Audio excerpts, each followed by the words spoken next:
Grabar. Ahí sí.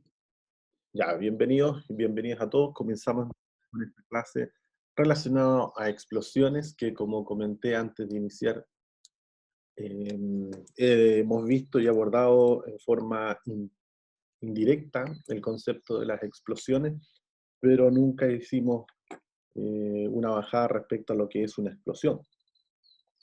La explosión libera mucha energía de manera súbita y violenta. Digamos, esas son como las palabras claves de la explosión. Las causas pueden ser de varios tipos, pueden ser muy variadas, pero generalmente las explosiones, eh, de acuerdo al tipo de energía que las origina, se pueden ir clasificando desde origen físico o de origen químico. Bien. Las más habituales, que es la que vamos a desarrollar hoy, y que va a estar orientada a poder estimar si una bodega, por ejemplo, es capaz o no de almacenar cierta cantidad de gases comprimidos o de gases, como por ejemplo pueden ser de estos sprays que tienen propelente. Todos los desodorantes, por ejemplo, tienen una componente de propano principalmente como propelente para poder emitir el spray. Entonces, la pregunta es, ¿puedo mantenerlo en forma segura, almacenado?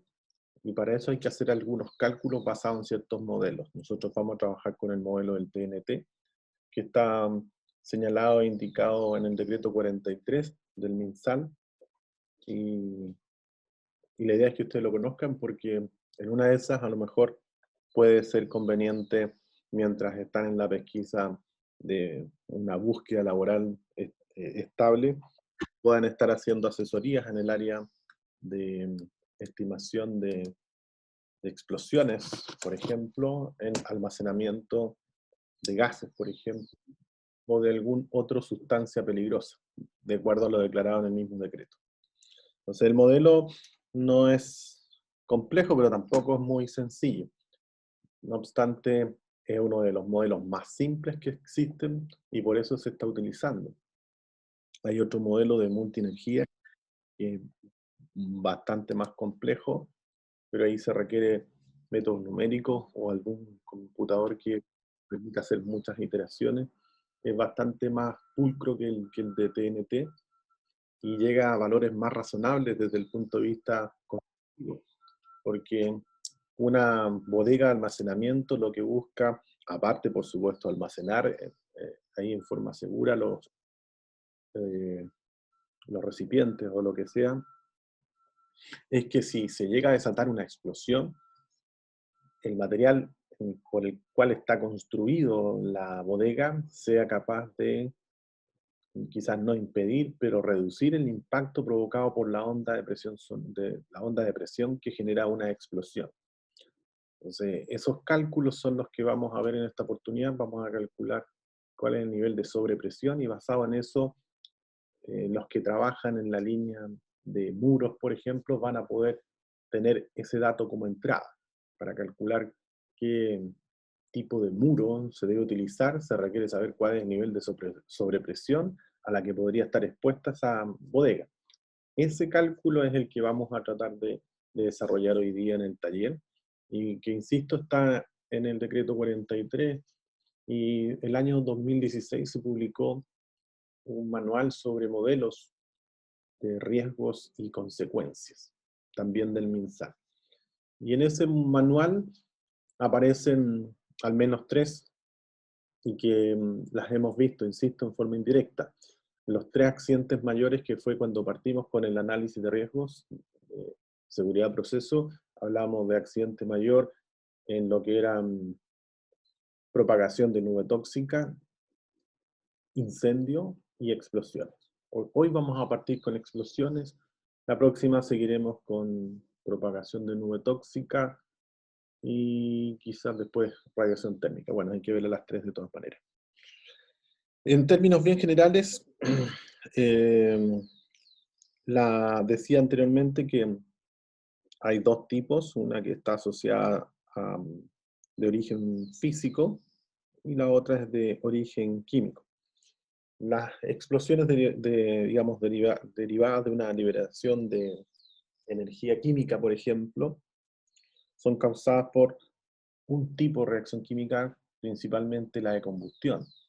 Y la diferencia entre un incendio y una explosión ya lo podemos visualizar a través de lo que es la velocidad de reacción. Cuando vimos balances de masa en sistemas reaccionantes, vimos el cálculo de la R. El R corresponde a la velocidad de reacción. Bueno, si esa velocidad de reacción es demasiado alta, podemos encontrarnos entonces con una explosión. Y si es muy baja, pasa a ser simplemente una inflamación o de alguna manera se traduce en un incendio.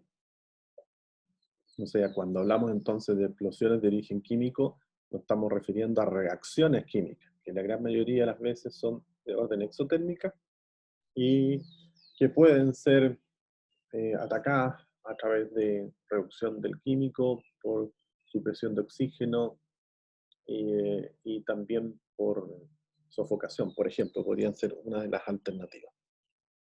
Existe una tercera, o no sé si tercera, pero está dentro también de origen químico, que fue lo que ocurrió parecido al caso de Beirut, son provocadas por explosivos, como el TNT, en donde ahí ya no se requiere una cantidad de oxígeno, sino que se produce el oxígeno, está ahí de forma implícita, y se llevan a cabo las explosiones sin tener oxígeno. Y por eso es que son tan complejas de poder manejar desde el punto de vista del almacenamiento. Bueno, veamos entonces un caso que son los que nosotros no vamos a calcular porque estos están orientados a explosiones por polvo. Es simplemente para darnos cuenta de que cuando hablamos de explosión, no solamente está asociado esto a explosiones que tienen origen en reacciones químicas, sino que también origen de orden físico. Y que una de ellas, por ejemplo, es el caso de los polvos. Aquí tenemos el ejemplo de la Imperial Sugar del año 2008, que mató a 14 trabajadores y deja del orden de 36 heridos. Nótese que estos números siempre van a ser en el evento. Nunca se han considerado en los accidentes las personas que después aparecen alteradas o afectadas por el impacto. Así que seguramente estos valores o estos números son mayores a lo que se declaró en ese minuto. Aquí fue lo que ocurrió. Esta es una planta que se dedica a la refinación, almacenamiento, azúcar, y el azúcar se transportaba en conveyor, que vendrían siendo cintas transportadoras similares a las que tienen ¿cómo se llaman? Las cajeras de supermercado. Es una cinta transportadora. Por supuesto que es de grandes magnitudes, donde circulaba el azúcar. El punto es que a través de varias inspecciones se dieron cuenta que se caía mucho azúcar al piso y cada vez que la gente circulaba se veía el piso blanco y entonces había pérdidas a todas luces. ¿Qué se hizo entonces? Se implementó un sistema de encapsulamiento. Se encapsuló el conveyor completito y de esa manera efectivamente se evitó que el azúcar fraccionado en polvo prácticamente, porque lo que estaba en el suelo era polvo, no es que son los granos grandes, se redujera a tal punto que no había ahora polvo de azúcar, por supuesto, distribuido en el piso. El punto es que el azúcar, cuando iba en movimiento, iba generando una nube al interior del encapsulamiento, y esa nube, bajo ciertas condiciones, entre ellas está una ignición, porque aquí usted se entiende que ya conocen el triángulo de lo que produce una combustión, sería el combustible, el oxígeno y la ignición. Ahí tenemos los tres. Cuando hablamos de explosiones de polvo, se agregan dos elementos adicionales, que es una nube que esté confinada y la dispersión. Entonces, esos cinco elementos que da el pentágono de la explosión provoca una explosión. Ahora, ¿cómo se lograron esos cinco elementos? Bueno, los que faltan, porque los tres ya estaban, oxígeno hay en todas partes. Segundo, el combustible, que en este caso está representado por el azúcar. La cantidad de dispersión de polvo está porque por el movimiento del conveyor producía que se generara mucho polvo. De hecho, por eso que pusieron esta, este encapsulamiento para evitar que el polvo saliera y cayera al piso. Por lo tanto, había dispersión de polvo, nube, estaba instalada la nube. Y el último, perdón, el cuarto corresponde al confinamiento. Era una nube confinada. ¿Por qué confinada? Porque estaba encapsulada en toda la cinta se encapsuló completa. Y el quinto, que fue el que gatilló todo esto, la ignición. Y la ignición, de acuerdo a la investigación, se deduce que fue provocada por los cojinetes por donde están situadas las conveyors. Son una especie de rodillos que comenzaron a obturarse, porque claro, el polvo ya no salía al piso, pero empezó a meterse en los rodillos y cada vez empezó a hacer más fricción. Entonces esa fricción comenzó a calentar los rodillos a tal punto en que se produjo la energía suficiente para hacer la explosión. Y fíjense el impacto, o sea, fue tremendo. No hubo en ningún momento una reacción de orden química involucrada, sino que fue una explosión de polvo y que provocó este siniestro. Estas explosiones de polvo también se dan mucho en maíz o en lo que son almacenamientos a granel, y por eso es que en la gran mayoría de los casos se incorpora en silos. Los silos son cilíndricos para evitar justamente cualquier punto de fricción, evitando estas explosiones de polvo. Veamos entonces algo más o menos de lo que ocurre en una explosión de polvo. Pero We had a hopper fire today at a wood manufacturing plant. What crews finally got here? On arrival, we had fairly heavy smoke coming out of a hopper that had some wood product in it. And what happened when you guys opened the hopper? As we were working through the hopper, there was a slight dust explosion that occurred as we were trying to mitigate the fire. And was everybody okay? Yeah, everybody's fine. So what is that dust explosion? What happens? It's just the dust meets oxygen and catches fire at a rapid pace. Is it very hot? Is it dangerous? It can be very dangerous. It has a bit of a concussion feel to it, but again, in the wrong conditions, it can really hurt somebody. And everybody was okay? Everybody's fine, yeah. And the fire's now under control? Fire right now, we're still working on it, just making sure it hasn't entered the building. And how much of a cleanup and overhaul is this going to be? It should be fun. Most of it looks like it's contained in the hopper itself, so shouldn't take long.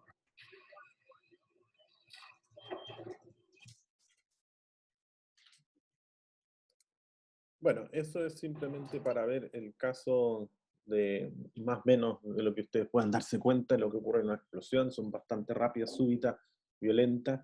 La gente que está ahí es gente profesional que sabe cómo enfrentar este tipo de siniestro. Y comentar que cuando se produce el evento no deseado, que en este caso vendría siendo la explosión, hay que buscar que las medidas que hayan sido previstas ojalá puedan frenar o impedir o reducir el impacto de esta explosión. Lo que busca entonces este modelo es identificar los materiales de construcción para los cuales que permitan impedir, o más que impedir, reducir el impacto provocado por una explosión.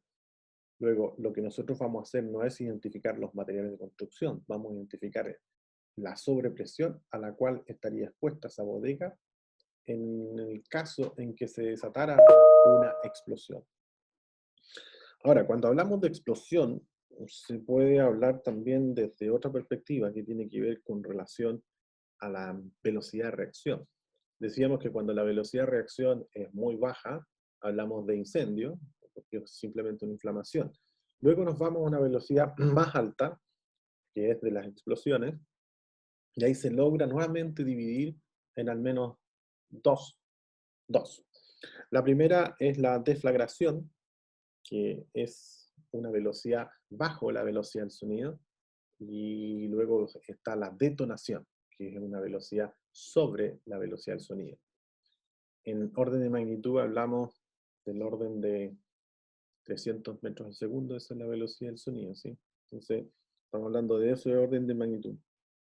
Por ejemplo, cuando uno hace contacto en el motor del auto, eso se considera como una deflagración. Está justo en el límite, porque esa reacción de combustión está en el orden de 1 sobre los 280, 290 segundos. 1 partido por 290 o 1 partido por 300 segundos. Por ahí está en el límite. Pero como está tan bajo con relación a una detonación, que una detonación puede estar de 1 sobre 10.000 segundos. Entonces, es como para que estén claritos respecto a la diferencia que es bastante abismante entre una deflagración y una detonación. Detonación, 1 sobre 10.000 segundos, detonaciones, y las deflagraciones bajo la velocidad del sonido, excepto este caso particular que está justo en el límite, 1 partido por 300 segundos. La gran mayoría de los accidentes que ocurren en la industria química son deflagraciones, son detonaciones. Y es una buena noticia porque nos permite poder acoger medidas que son de orden intrínsecas y extrínsecas respecto a enfrentar este tipo de siniestros. Bueno, la liberación de energía, lo habíamos dicho, la explosión es una liberación de energía repentina y violenta que provoca una sobrepresión. Esta sobrepresión es la que nos interesa calcular en el taller de hoy. ¿Cuál es el nivel de sobrepresión a la que va a estar sometida una bodega frente al almacenamiento de sustancias peligrosas que tenemos toda su información, su data, para poder hacer este cálculo? Bueno, ¿qué es lo que es una sobrepresión? Vamos a tratar de explicarlo un poco. Es una onda expansiva, una onda de presión, que se desplaza alejándose de la fuente, disipando energía. Se dice que del orden de, hay una especie de porcentaje asociado, pero el gran porcentaje se va en liberación de energía a través de la onda expansiva. Solamente un pequeño porcentaje, del orden del 20%, es la que produce impacto en el resto de lo que encuentra en su camino. Pero el resto se libera todo como onda expansiva. Bueno, el caso de Beirut va, yo creo que a dar bastante más información respecto a lo que son las explosiones, porque tienen todo para estudiarlo. Imagínense, tienen la cantidad, o sea, prácticamente van a poder probar muchas ecuaciones que hasta este minuto estaban, no sé si en modo prueba, pero estaban con poca información de validez o con poca validez. Ahora, con los datos disponibles, van a, creo yo, a validarse mucho más porque se tiene la cantidad exacta de material que está almacenado, se tiene la cantidad o se puede medir exactamente cuál fue el impacto provocado en las inmediaciones, se logró medir cuál fue el cráter que dejó en cuanto a metros, o sea, perfectamente se puede correlacionar muchas variables y factores para corregir estas fórmulas o estas ecuaciones que modelan los procesos de explosión. El modelo que adoptó Chile a través del decreto 43 no es de los mejores, ¿sí? No es de los mejores porque es bastante simplificado y esto hace que la sobrepresión esté sobredimensionada, ¿sí? O sea, lo que hace que las bodegas al final estén construidas casi para un mega evento y en realidad no es tan mega evento, ¿sí? Y hay otros modelos que son bastante más realistas y que llegan a sobrepresiones bastante más reales, ¿sí? Ese es parte un poco también del taller, que nos demos cuenta que si yo modifico, por ejemplo, la eficiencia de la explosión, puedo ir viendo cómo voy modificando la sobrepresión y cómo hace que el solo hecho de modificar la sobrepresión, sin duda tenga un efecto o un impacto económico en la construcción de las bodegas. En la medida que la sobrepresión sea más alta, voy a necesitar muros más robustos para enfrentar ese tipo de explosión. Y en la medida que la sobrepresión sea más baja, sin duda que no va a ser necesario tanto desarrollo de muros, sino que más bien de materiales, cambios en los materiales para poder enfrentar ese tipo de explosión. Aquí tenemos algunos ejemplos sobre las explosiones, y aquí hablamos de tres tipos, pero ya ahora desde el punto de vista si está confinado o no está confinado, si está en recipiente o no. Ahí tenemos, por ejemplo, espacios confinados, en espacios abiertos, es una tilde de más, en recipientes. Entonces, aquí tenemos el caso Beirut, dejó un cráter de 43, es lo que les decía anteriormente, un cráter de 43 metros de profundidad, y esto fue provocado por 2.750 toneladas de nitrato de amonio. Bueno, ese siniestro fue ahora este año, en agosto de este año. Impresionante. Y esto ya, sin duda que no es una deflagración, esto es una detonación de grandes magnitudes. Vamos a ver que ese 2.750 toneladas es un número tremendo, pero no tanto como se almacena en otros lugares, pero que está bien confinado, por ejemplo en Brasil, se almacena mucho más que eso. El punto es que está bien confinado, está bien almacenado. Por este otro lado tenemos una explosión de la mafia, o BSH, y el posterior incendio se registró cuando se estaban haciendo trabajo en el sistema de tuberías. Se estaban haciendo sistema de tuberías y se produjo una explosión. Esas son explosiones ya por gases que se van acumulando y que al momento de hacer alguna intervención se produce la explosión.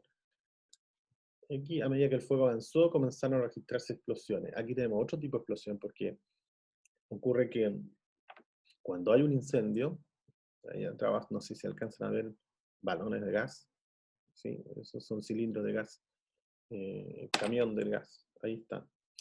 Cuando comienza a aumentar, perdón, una vez que se desata el incendio, sin duda que comienza a aumentar la temperatura, y el aumento de la temperatura, por supuesto que empieza a traspasar por transferencia de calor, conducción hacia los balones de gas.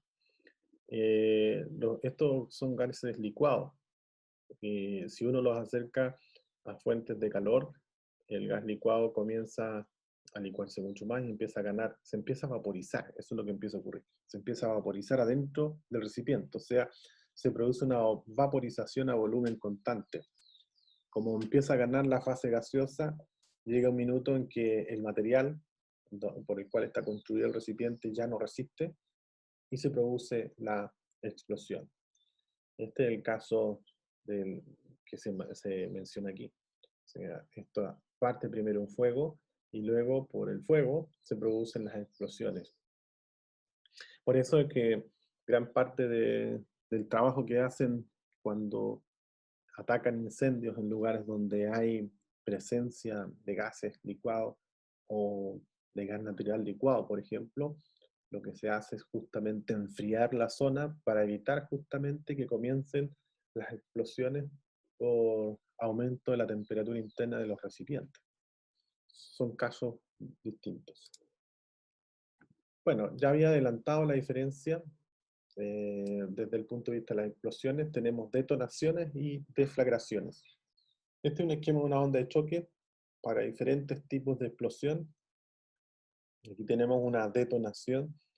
Esta es la presión atmosférica, ¿no? P sub 0, presión ambiente, bueno, presión ambiente dice abajo, pero es la presión atmosférica. En los modelos hay que estar claro cuál es la presión. O sea, no es lo mismo aplicar este modelo en estas condiciones geográficas que estamos a nivel del mar, que hacerlo, por ejemplo, en Santiago, que estamos levemente a nivel del mar. Eso significa corregir la P sub 0. ¿Y para qué decir en altura geográfica? Claramente hay que hacer esas correcciones. Bueno, luego viene el tema de, aquí se produce el impacto, la caída de presión, en este caso la onda expansiva, un impulso, esto es fracciones de segundo, y ahí veíamos la diferencia, detonación, 1 sobre 10.000 segundos se produce el impacto, y la deflagración es más lenta, 1 a 300 segundos, que ni tan lenta, pero con relación a lo que se está analizando es lenta. Y el incendio claramente es mucho más lento, o sea, ni siquiera alcanza a la deflagración. Ahí tenemos los... Bueno, esto mismo que está acá se puede ir haciendo en la medida que va avanzando el tiempo, y uno puede ir viendo las distintas ondas expansivas a través del tiempo. Y puede ir viendo cómo va decayendo la onda en la medida que va avanzando el tiempo. La velocidad de la onda de sobrepresión en el medio sin reaccionar es subsónica. Ahí está la deflagración. Esta es una deflagración lenta, deflagración rápida, un poco más alta, pronunciada en el impulso del tiempo. Ese es el caso. Las detonaciones de sobrepresión en el medio, también sin reaccionar, es supersónica, está sobre la velocidad del sonido y significa que está sobre los 300 metros segundo. Pero cuando uno habla de sobre 300, 305, eso ya sigue siendo deflagración. Estamos hablando sobre los 1000, 10.000, decía anteriormente 10.000 segundos. O sea, es bastante más que la anterior. Las presiones entonces alcanzadas en detonaciones son más altas que las causadas por las deflagraciones. Se puede deducir entonces que los efectos que va a provocar, por supuesto, que van a ser mucho más destructivos. La buena noticia, que ya también la había comentado, la inmensa mayoría de las explosiones de mezclas inflamables en la industria química son deflagraciones, ¿no? La gran mayoría son así, excepto el caso que vimos en Beirut, pero es un caso apartado. No es la regla, no es la tónica. Los modelos que se utilizan, hay que siempre tener claro que los modelos están sujetos a restricciones, a condiciones de contorno. Eso siempre hay que revisarlo. Así que el modelo que vamos a ver hoy es un modelo que se aplica a nubes no confinadas, que está para gases inflamables, comprimidos. Siempre hay que revisar siempre eso, porque de repente uno observa que se aplican modelos y estos modelos no siempre,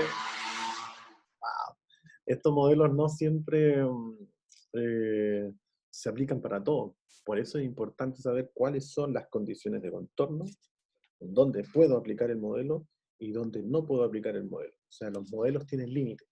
Y este es uno de los problemas que tiene este modelo, que se aplica en todo el rango, pero tiene sus límites. Es bueno para hacer predicciones, y lo vamos a ver ahí en las gráficas que ustedes van a desarrollar, para ciertos niveles, pero para otros ya envía números que son poco creíbles respecto al impacto que está generando esa explosión. Ok. Bueno, este es el manual de métodos de análisis de riesgos y consecuencias, que ustedes ya lo pueden descargar y pueden revisar, adelantando un poquito lo que vamos a hacer hoy. Ahí está bastante bien resumido, está bien sintetizado, creo yo. Hay algunas diferencias que no comparto, pero es la norma, así que hay que usarla como se indica acá, hay que ser bien disciplinado con esto, porque de lo contrario puede ser objetado su estudio si es que no se ciña a lo que indica la metodología. Hay ciertos supuestos que uno los cuestiona, pero como están establecidos por norma, tiene que acogerse a esos números, independiente que no los comparta. Les dejo entonces el título como para que ya puedan comenzar a googlearlo y descargarlo, este manual de métodos de análisis de riesgos y consecuencias, año 2016. Particularmente nosotros vamos a ver el página 43, que habla sobre el modelo de sobrepresiones. Sí, ese es el que vamos a ver en esta clase, el modelo de sobrepresiones, el modelo del TNT. Insisto, es para explosión de nubes de vapor no confinado. O sea, ahí ocupamos el modelo del TNT. Ahí lo que uno supone es que hay una fuga de algún compuesto que está en esa línea, en un depósito de almacenamiento que origina una nube con una concentración, y aquí viene otro de los supuestos, una concentración que está justamente en el límite de inflamabilidad. Aquí me tengo que detener, que yo asumo que también ustedes lo han visto en otras asignaturas, pero reforzarlo para acá es sumamente necesario. Se entiende que hay dos límites de inflamabilidad y hay otro límite que es de explosividad. Dado que nosotros estamos trabajando con explosiones, hablaremos de límites de explosividad. Está el conocido como el WELL, que en realidad corresponde al límite de explosividad superior, o el límite superior de explosividad. Y está el LEL, que vendría siendo el límite inferior de explosividad. Entonces tenemos dos, el inferior y el superior. Luego, una mezcla de compuesto, va a entrar en explosión en la medida que esté en el rango de explosión, o sea, que esté en el límite, entre el límite inferior y el límite superior. Eso es un poco para que nos pongamos de acuerdo que por más que yo tenga un almacenamiento de sustancia peligrosa que está como gas comprimido, supongamos puede ser propano, no necesariamente por tener propano se va a producir una explosión por sí sola. Requieren que se produzcan ciertos requisitos, ciertas condiciones, y una de ellas que esté dentro del rango de explosividad. Si no está en el rango de explosividad, no hay explosión. Tampoco hay inflamación, ni nada por el estilo.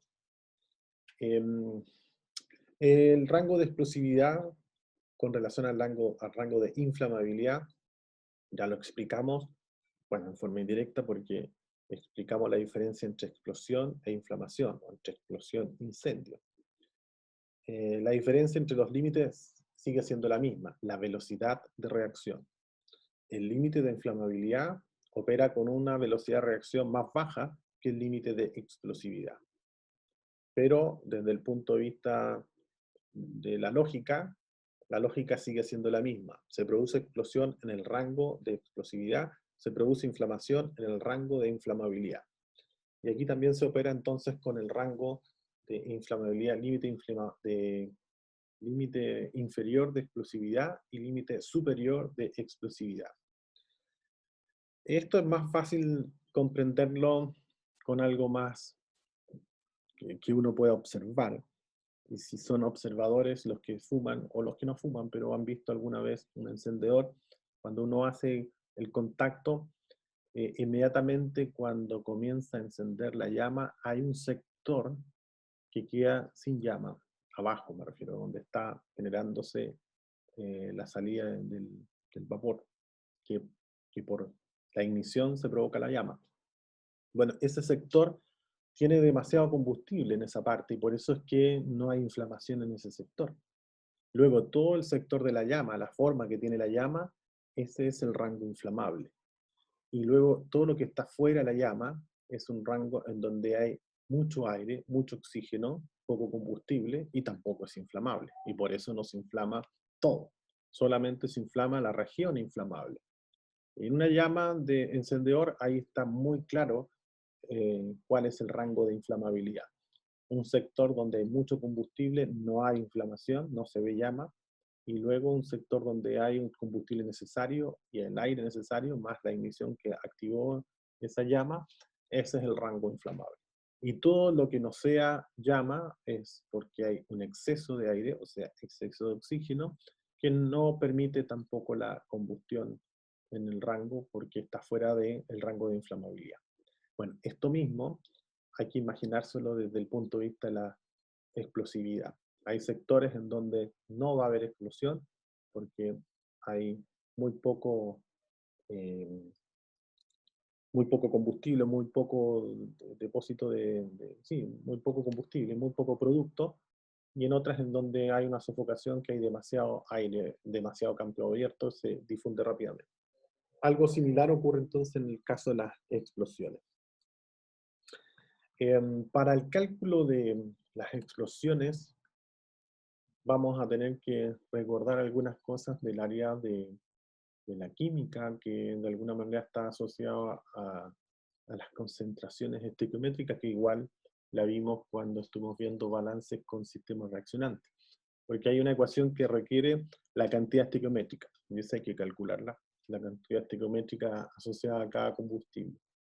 Y lo otro, los límites de inflamabilidad no siempre van a estar disponibles. Hay algunos componentes o productos que a veces son mezclas, entonces hay que calcular ese límite de inflamabilidad. Eso también sería conveniente revisarlo. Ok, vamos entonces al... Voy a dejar de compartir porque voy a iniciar más o menos orientar de cómo va a ser el taller de hoy. Déjenme ver si puedo hacerlo porque...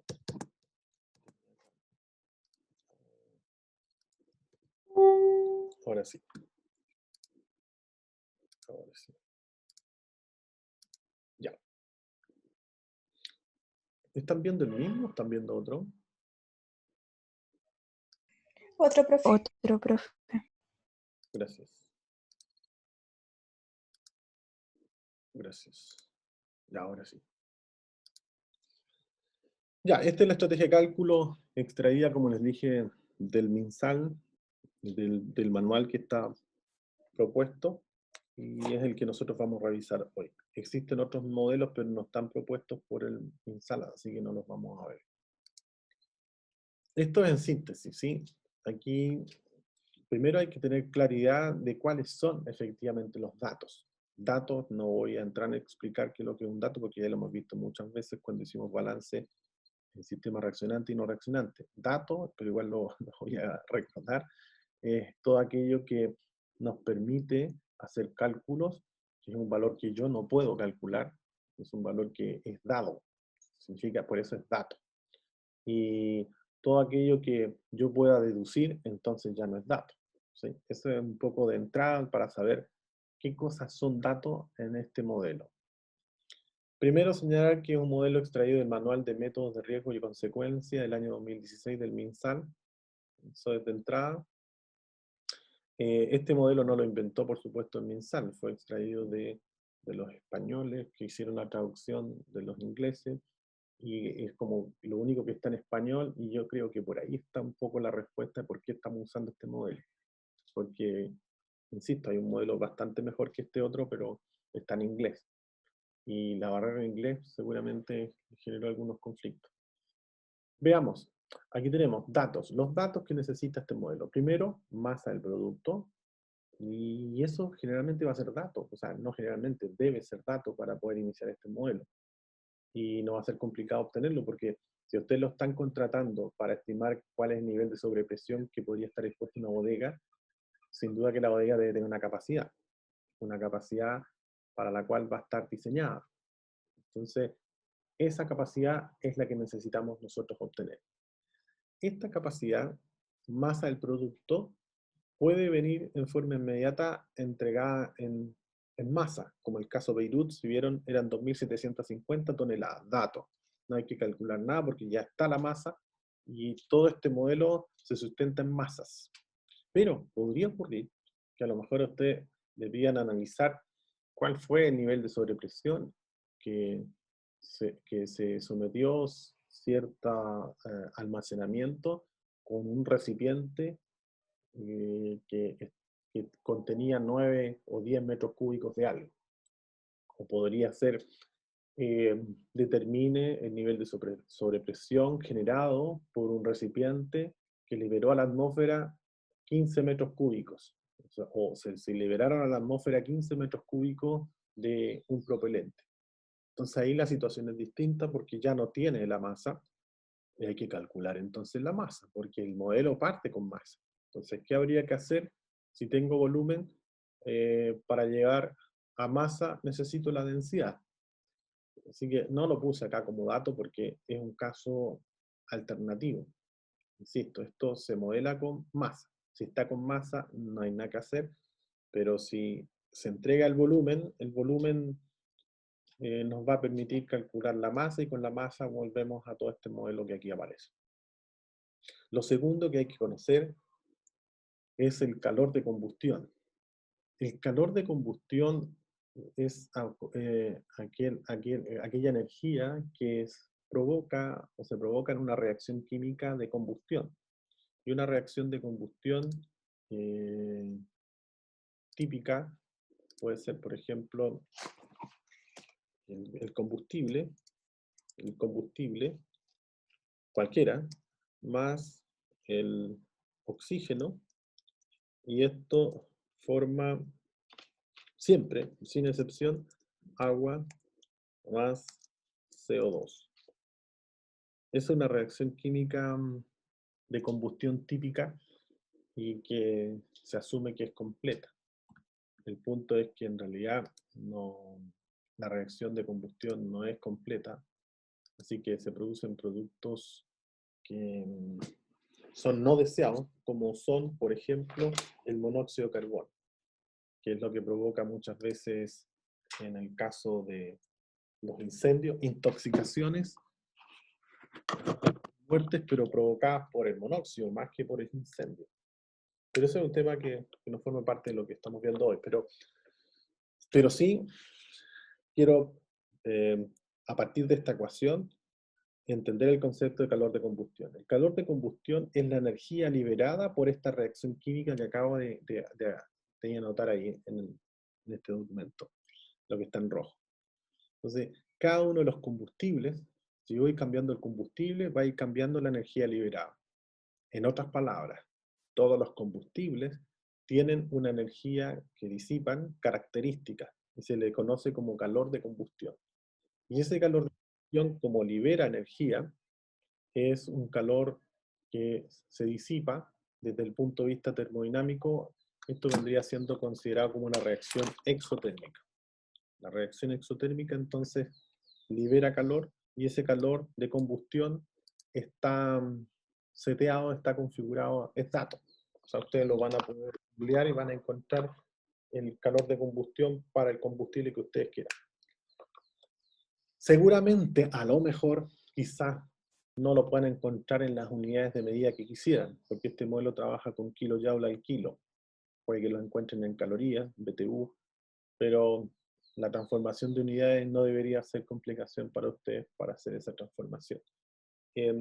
Entonces, calor de combustión, para que estemos más o menos en sintonía, es la energía que libera una reacción de combustión, por eso se llama calor de combustión, y se utiliza en este modelo. Eso siempre va a ser dato, tendrían que ustedes buscar esa información si es que no está, porque se debe considerar como dato. Salvo que se indique, usted debe calcular el calor de combustión, pero sería muy extraño, sería algo a nivel de experimentación. Y en el caso de los trabajos que están desarrollando prevencionistas en esta línea, nunca usted va a tener que calcular el calor de combustión. Lo que se pide es calcular el nivel de sobrepresión. Luego viene el calor de combustión de TNT. Bueno, este sí a todas luces es dato, porque está tan estudiado el TNT que saben exactamente cuál es el calor de combustión también del TNT. Tal como tienen el calor de combustión del propano, butano, etano, el que se les ocurra, por supuesto que también tienen el calor de combustión asociado al TNT, equivalente, porque en realidad hablamos aquí de una equivalencia, no es que el TNT tenga un calor de combustión, sino que es equivalente a un calor de combustión. Entonces, ese calor de combustión equivalente está seteado y es dato. Así que hay que, eso sí, tener alguna, a ver, ¿cómo decirlo?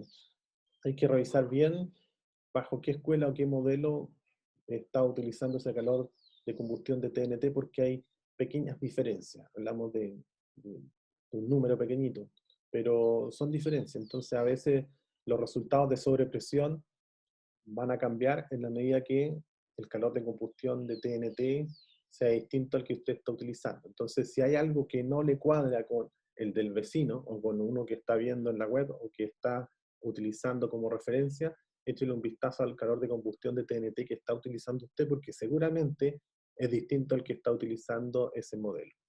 Pero las diferencias son menores, pero se traducen en diferencias no tan menores a temas de nivel de sobrepresión. Por eso es que calor de combustión de TNT no hay que calcularlo, sino que hay que buscarlo y hay que decidirse por cuál buscar en función del modelo que requieramos. Límites de inflamabilidad, en realidad no inflamabilidad, límite inferior de explosividad, límite superior de explosividad, conocido como el WEL. Eso también siempre, en la gran mayoría de los casos, están disponibles.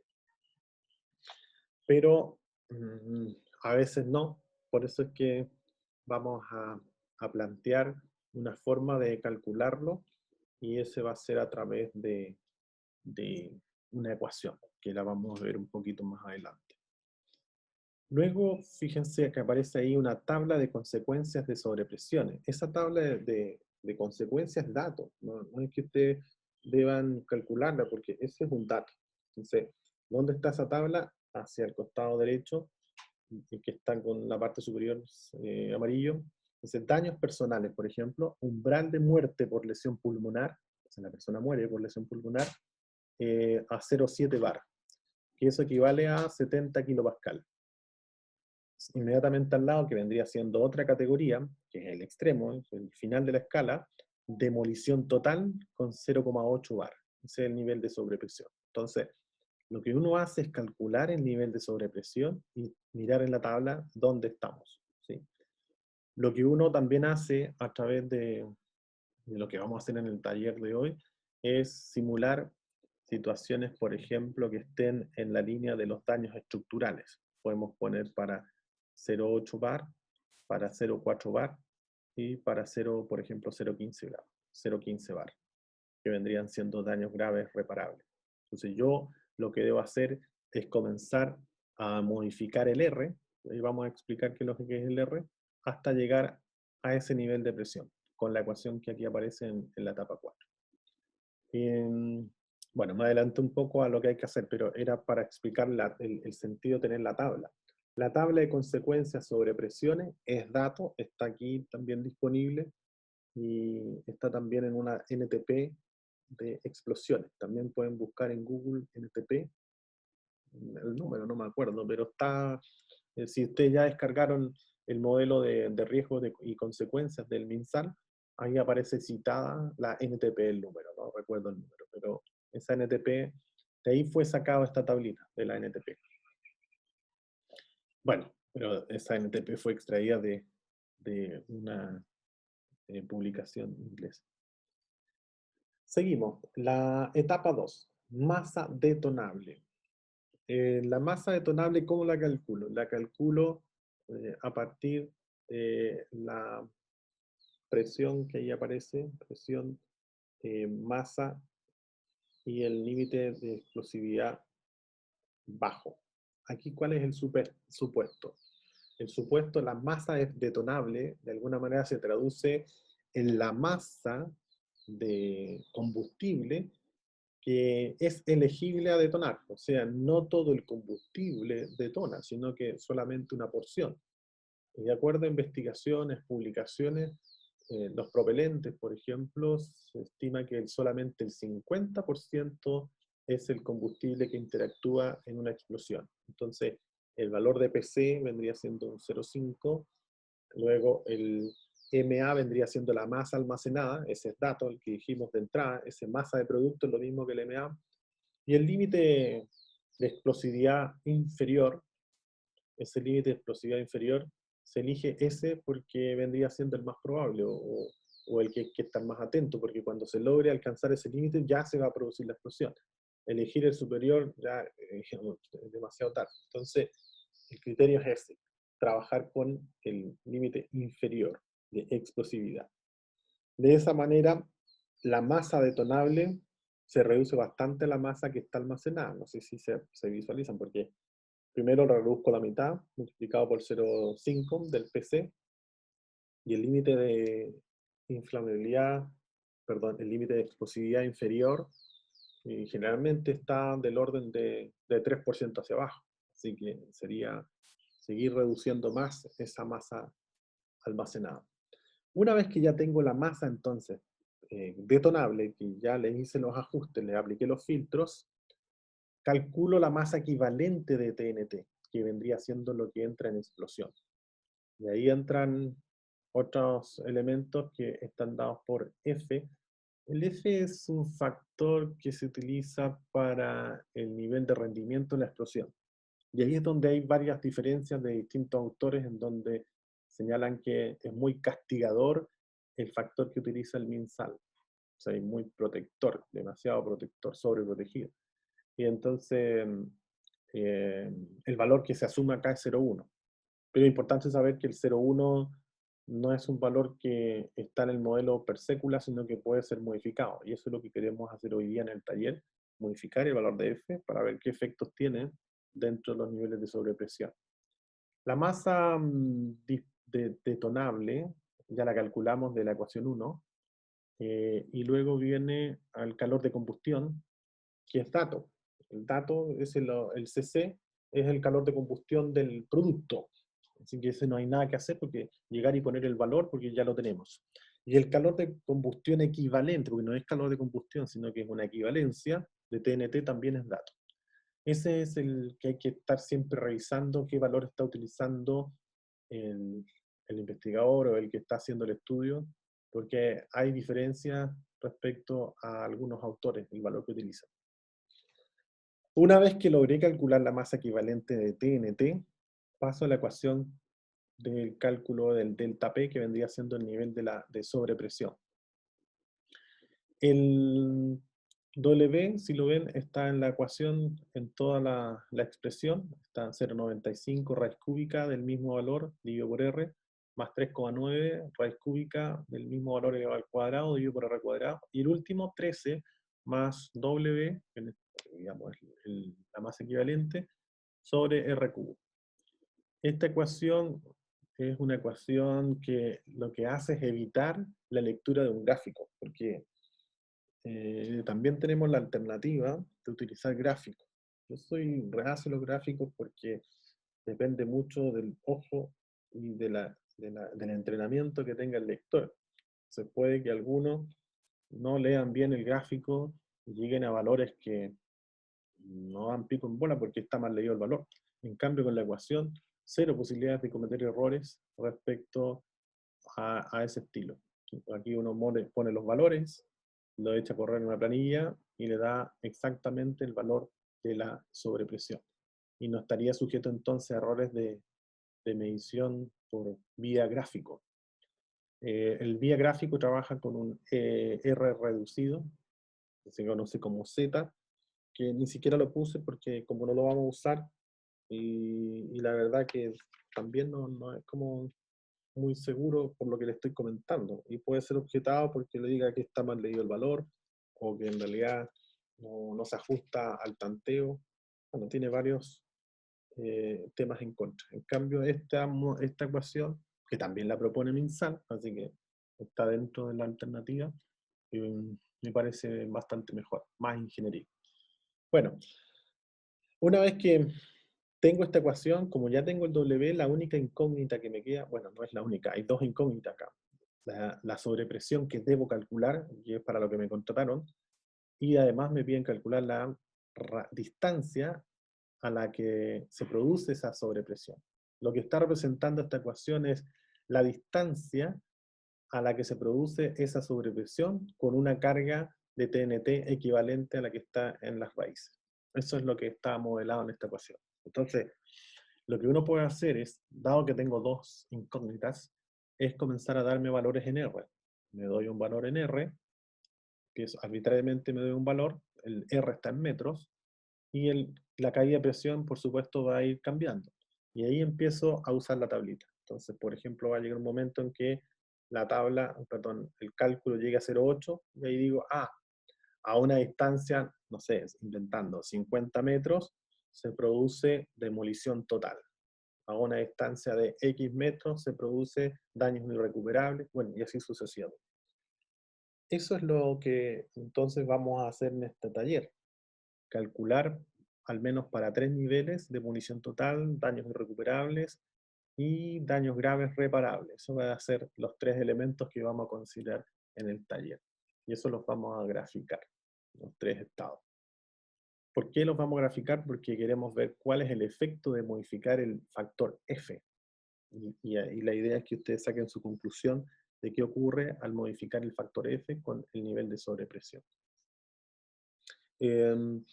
Falta el paso 5, que en el modelo que aparece en el MinSal no sale explícitamente claro, pero se exige. O sea, Me dice, bueno, ¿y dónde está el cálculo de la sobrepresión máxima? Ah, pero no está el modelo. No, pero tiene que hacerlo. Ah, ok. Entonces hay que hacerlo. ¿Cómo se calcula? Se calcula en función del radio específico para cada bodega y corresponde, esto es por definición, a la mitad de la longitud de uno de los lados. Se asume que la explosión ocurre al centro. También es un supuesto que no está del todo bueno porque lo que estábamos viendo recién, los límites de explosividad, el límite de inflamabilidad, justamente donde están más cerca del combustible no hay inflamación, tampoco va a haber explosión. Entonces, es cuestionable que parta al centro, pero como está así el modelo no hay nada que hacer, así que hay que ser disciplinado con eso y hay que asumir que ese supuesto se cumple. ¿Cómo calculo esto? En realidad es bastante sencillo porque los datos de la bodega siempre van a estar disponibles. Si usted está siendo contratado para hacer este estudio, usted debe pedir primero que todo cuál es el bosquejo, el diseño de la bodega, y si la bodega existe, entonces que le den las dimensiones globales de la bodega. Va a tener entonces la altura, el ancho y el largo. ¿Cómo calcula el radio específico? El radio específico siempre se calcula por los lados, no por la altura queda afuera. Entonces, lo que hago es tomar el largo mayor, si es el ancho, será el ancho, si es el otro, el otro. Lo divide por 2, y ahí le va a dar un valor de radio.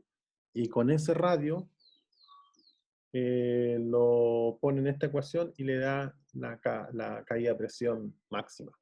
¿Se entiende? O sea, acá yo me fui dando valores de R para finalmente llegar a estos valores de caída de presión, 0,8, 0,4, 0,18, 0,15. Acá al revés, el valor dado en forma implícita, sí, no es directo, en forma implícita es el R. ¿Cómo lo calculo? Busco el lado mayor de la bodega, lo divido por 2, y eso me da un radio específico. Ese radio específico es el que pongo en la ecuación. Y con eso calculo la sobrepresión máxima. Porque se produce, el supuesto es que la explosión se produce justamente en el centro. Esa es la razón. Bueno, algunos supuestos que es importante conocer. Los aerosoles inflamables presentan un 50% de gas propelente. Eso es parte de un dato. Segundo, solo la concentración de propelente situada en el rango de explosividad se usa para la masa total. Ahí no dice K, sino que para la masa total detonable. Y se asume también el límite de inflamabilidad, perdón, de explosividad inferior, el más bajo. Esto es en forma bien sintética lo que vamos a hacer hoy. Y las ecuaciones están aquí abajo.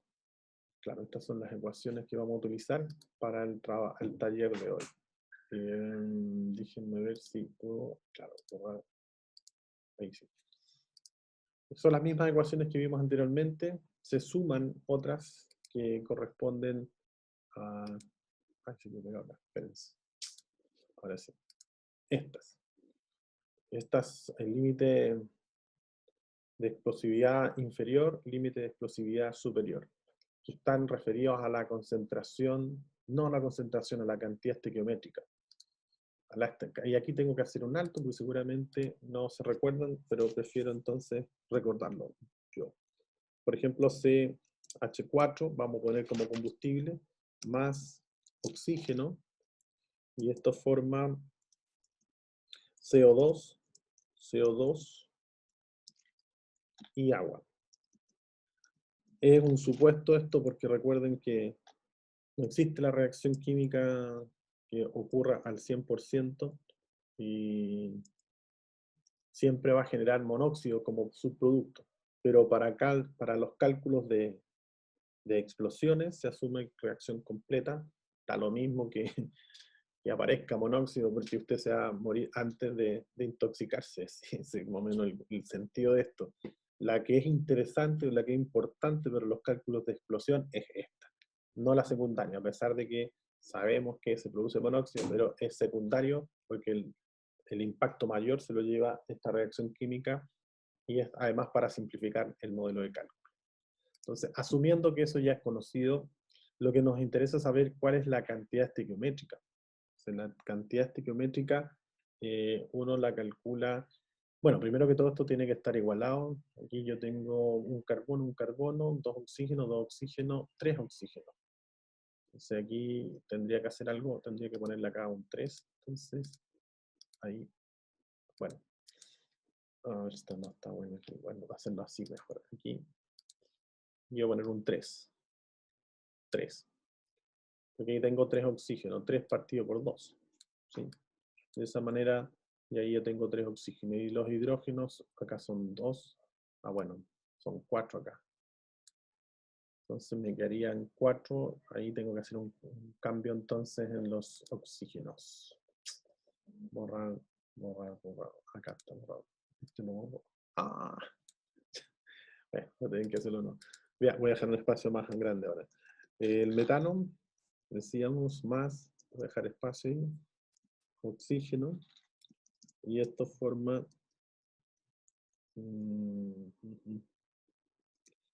CO2 más agua. Ahí estamos. Eso es más o menos. Lo que hay que hacer entonces, primero que todo, es igualar la reacción química de tal manera que podamos calcular la cantidad estequiométrica a la que está sometido este combustible. De lo contrario, no vamos a poder utilizar esa fórmula para calcular el DEL. También se utiliza para determinar el valor del volumen evacuado o el volumen, ¿cómo se dice? El volumen liberado. Para el volumen liberado también se calcula como la masa liberada partido por la cantidad estequiométrica y el límite también de inflamabilidad. Entonces, para ambas cosas es necesario saber cómo se calcula la cantidad estequiométrica. Entonces, volvamos nuevamente. Tiene un carbón, luego voy a partir mejor viendo ahora los oxígenos, los hidrógenos mejor. Hidrógeno, aquí tendrían que ser 2, pongo un 2 hidrógenos. Por eso me quedan 4 hidrógenos. Ahí están los 4 hidrógenos. Hay 2 oxígenos, más los 2 de acá serían 4. Entonces aquí tendría que poner un 2. Fin, ya está igualada la reacción.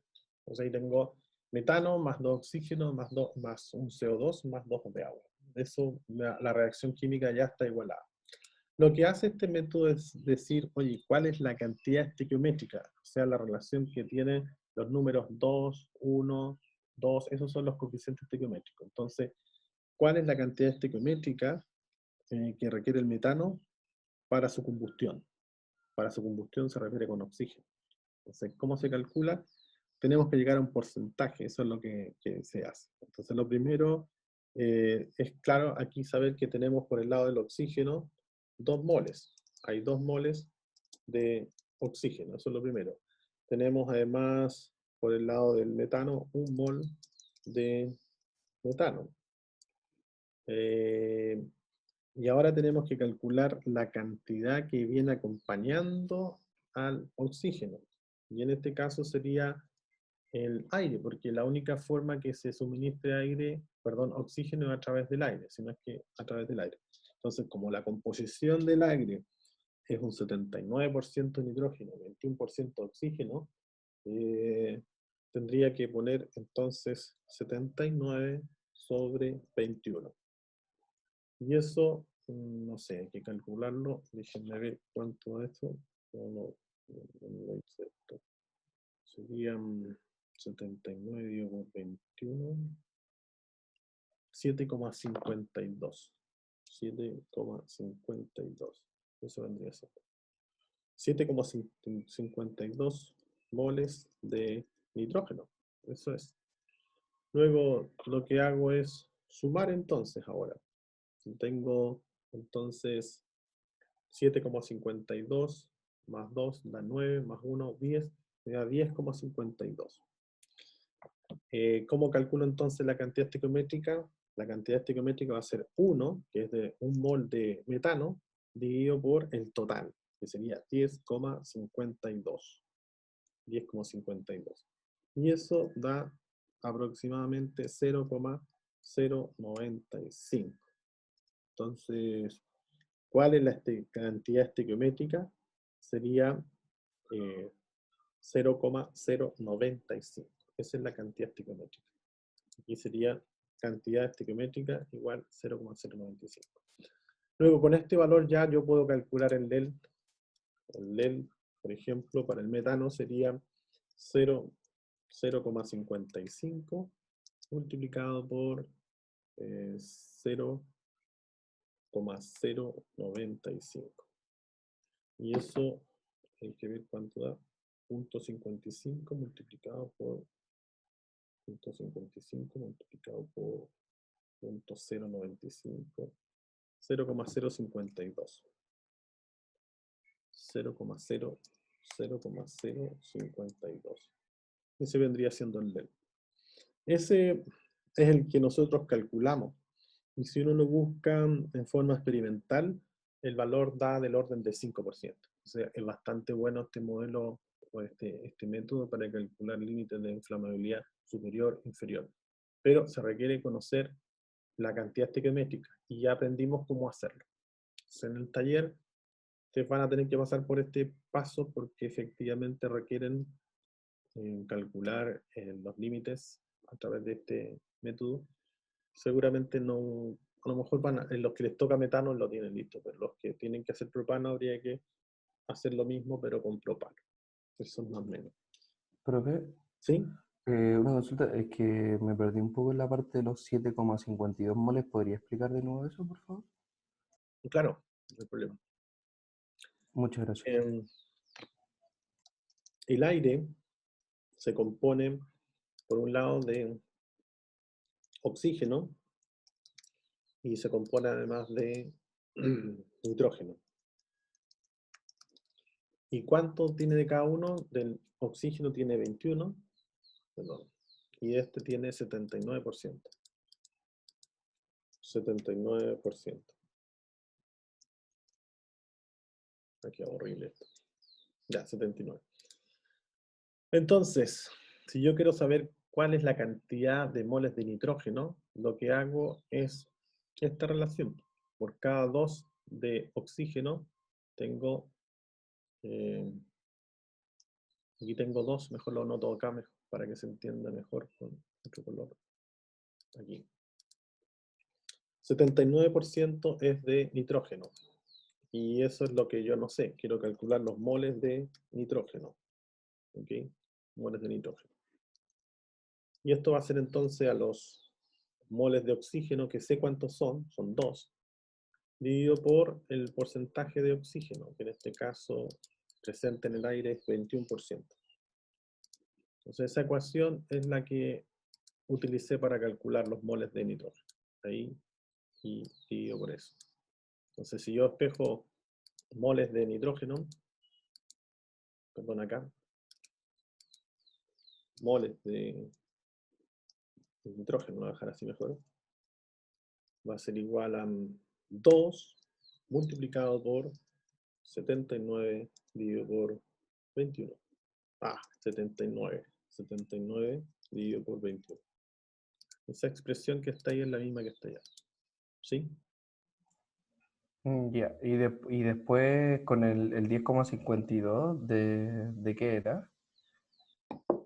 El 10,52 está más sencillo porque ahí lo que tengo que hacer es sumar 2 más 1 más 7,52 me da 10,52. Esta suma me da... El tema es que usted está sumando los moles del aire más los moles del hidrocarburo. Claro, correcto. Ya, ok, ya se entiende. Claro, porque el límite de inflamabilidad se hace en función del aire. Bueno, y por otro lado, esta ecuación que está acá está considerada combustión en aire, metano en aire, no con oxígeno puro, sino que con aire. Por lo tanto, debo calcular cuál es la cantidad de nitrógeno que acompaña este oxígeno, sabiendo que este oxígeno proviene del aire. Y como proviene del aire, entonces debo calcular cuál es la cantidad de nitrógeno que acompaña este oxígeno. ¿Sí? Eso es. Ya, profe, gracias. Ok, vamos a quedar hasta acá. Yo lo que voy a hacer ahora es entregarles los detalles a ver, de las bodegas, aunque prefiero mejor entregárselas después. Sí, primero nos vamos a distender un poquito, que ojalá puedan descargar el manual, que les va a poder servir y orientar. Y en unos 15 minutos más les asigno las bodegas que les tocaría a cada uno. Yo lo que les voy a entregar solamente va a ser el propelente y las dimensiones de la bodega con la capacidad de la bodega. El resto ustedes deberían buscar para llegar finalmente a cuadrar y determinar el nivel de presión, el nivel de sobrepresión. El consejo es que lo hagan en una planilla de cálculo, porque a calculadora va a ser como lento el proceso, sobre todo de tanteo del error. Entonces, lo mejor, consolidar inmediatamente lo que es dato y separar de lo que es cálculo. De tal manera que estemos súper ordenados, de tener claridad las cosas que puedo modificar y las que no, porque son datos. Entonces, los cálculos son los que van a ir siendo modificados, los datos son los que se ponen ahí por referencia y no se pueden modificar. De todas maneras, si alguien tiene tiempo, los propelentes que vamos a ocupar van a ser metano, propano, etano, butano. Así que alguno de esos les va a tocar, no hay más. Lo repito, metano, propano, etano, butano. Entonces, no vamos a trabajar con mezcla a pesar de que no es tan complejo, pero para no estar trabajando de una manera un poco desleal, porque claro, a algunos les va a tocar uno solo y a otro mezcla, entonces para evitar eso vamos a trabajar con mezcla, pero la mezcla no es compleja porque simplemente se consideran dos y se calcula el límite de inflamabilidad de la mezcla. Y seguramente también eso lo vieron ustedes en alguna de las, ¿cómo se llama?, de clase, no sé, con alguno de los colegas. Así que sería lo mismo. Igual como se calculan los límites o la higiene, pues tienen los ponderados, lo mismo, pero ahora es con límites. Pero no lo vamos a hacer para evitar ese conflicto, pero no debiese reportarles tampoco mayor problema el trabajar con el límite de inflamabilidad. De todas maneras, sí lo podríamos considerar para que a lo mejor en el certamen no les quede como algo que no se vio. Sería algo así. Límite de inflamabilidad inferior va a ser igual a 1 partido por, vamos a poner acá, la fracción molar del compuesto 1 partido por su límite de inflamabilidad. Y este vamos a poner 1 más el 1 menos i, porque se supone que son solamente 2 en este caso, menos i1, con uno conozco el otro, dividido por el límite de inflamabilidad del compuesto 2. Y ahí con eso me voy, sigo el mismo método. La única diferencia está en cómo obtener el límite de inflamabilidad inferior, porque eso es lo que ocupamos en el método, el límite de inflamabilidad inferior. Entonces, para el caso que tengo 2, bueno, primero calculo el límite de inflamabilidad de la mezcla, que estaría dado por esto que acabo de poner ahí, y el resto sigo avanzando con el modelo que está planteado. Ok, ahora sí entonces los dejo y nos vemos en 15 minutos más. Nos vemos. Chao. Chao, profe.